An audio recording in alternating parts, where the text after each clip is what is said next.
Olá pessoal, eu sou o Newton, para quem não me conhece, e sou agente de trânsito desde 2010, eu estou na SMT como agente de trânsito, e hoje eu estou aqui para falar com vocês sobre as nossas propostas, né? Sobre os 3 pilares básicos da Chapa Renovação, que são a ética, o profissionalismo e a transparência. Eu gostaria de ler com vocês um texto, eu acho que fica mais claro, mais objetivo. Vou pedir licença então para ler um texto em momentos oportunos da nossa fala. Nós vamos parar para fazer algumas perguntas, né? Eu estou aqui hoje para falar da transparência, né? Transparência é essa cuja a linguagem, a nossa linguagem, a linguagem da Chapa Renovação, ela não passa somente pelas relações interpessoais. Elas valorizam o profissionalismo, até mesmo porque a nossa intenção não é subestimar a inteligência e a capacidade crítica dos associados e das associadas ao Sinatran, pois entendemos que o contexto sociopolítico e administrativo da atual diretoria já fala por si. A única coisa que sabemos é que não queremos continuar alimentando os fantasmas da falta de ética, do profissionalismo e da transparência. Dessa forma, mesmo entendendo que todos conhecem as leis que regem o Sinatran, gostaria de ler com vocês alguns artigos desse estatuto para podermos refletir sobre alguns pontos levantados e elencados por ele. Primeiro ponto é o artigo 4º, que diz o seguinte: constituem prerrogativas e deveres do Sinatran. A letra F desse artigo diz o seguinte: filiar-se à federação de grupo, outras organizações sindicais e associações, inclusive de âmbito internacional, de interesses de trabalhadores, mediante a aprovação de 2/3 dos filiados presentes na Assembleia, especialmente convocada para esse fim. A pergunta que fica sobre esse artigo é a seguinte: como têm sido feitas as filiações, as federações e organizações sindicais? Fica essa pergunta para a gente poder tentar responder. De que forma ela tem sido feita? Tem respeitado os 2/3 dos filiados e filiadas? Fica a pergunta. A próxima é o artigo 6º. São deveres dos associados, todos nós associados.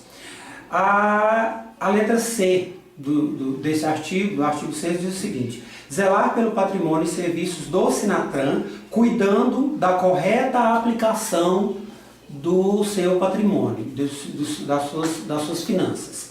A pergunta que fica é: nós estamos sendo omissos quanto filiados ao patrimônio do sindicato? Nós sabemos o que é esse patrimônio hoje? Nós temos condições de dimensionar esse patrimônio, o patrimônio que o sindicato possui? O próximo artigo é o artigo 16, a subseção 2 do Estatuto, que fala o seguinte: da competência do diretor-presidente. A letra D diz o seguinte: cumprir e fazer cumprir todas as deliberações, resoluções e decisões das Assembleias Gerais e da diretoria. Esse ponto eu vou deixar para que os filiados e as filiadas repensem sobre esse ponto, se realmente essas deliberações e as resoluções estão sendo cumpridas.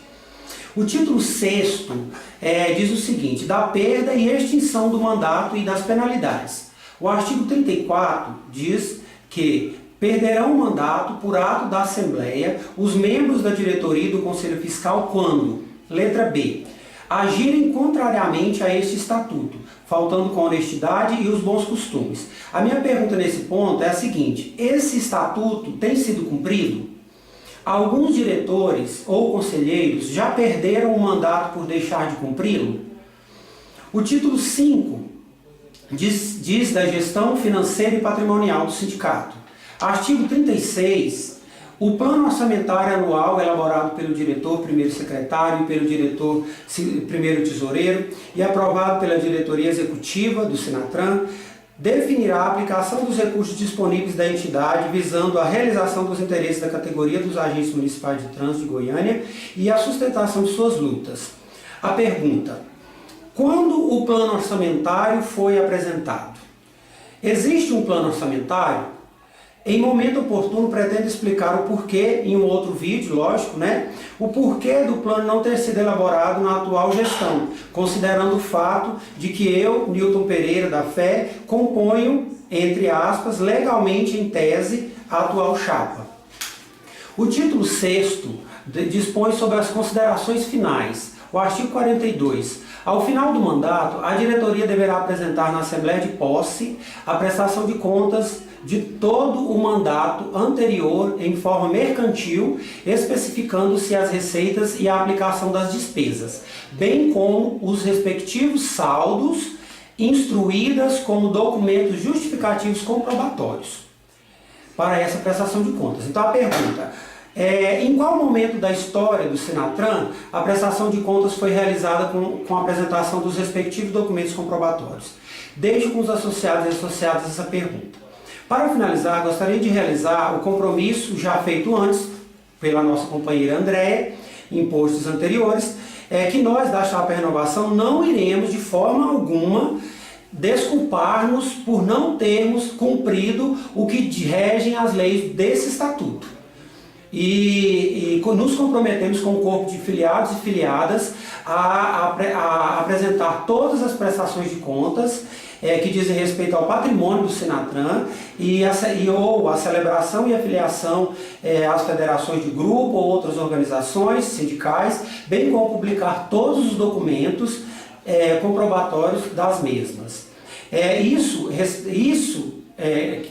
Companheiros e companheiras filiados, é o respeito, é o profissionalismo ao que nós estamos nos propondo nessa chapa. Eu conclamo você que não é filiado a participar desse momento, a participar desse pleito, né? Se você está insatisfeito com alguma coisa, filie-se, junte-se, vamos propor mudança, vamos propor, né, coisas novas, coisas sérias, coisas profissionais. Eu agradeço e boa tarde a todos, agradeço pela atenção. Até o próximo vídeo.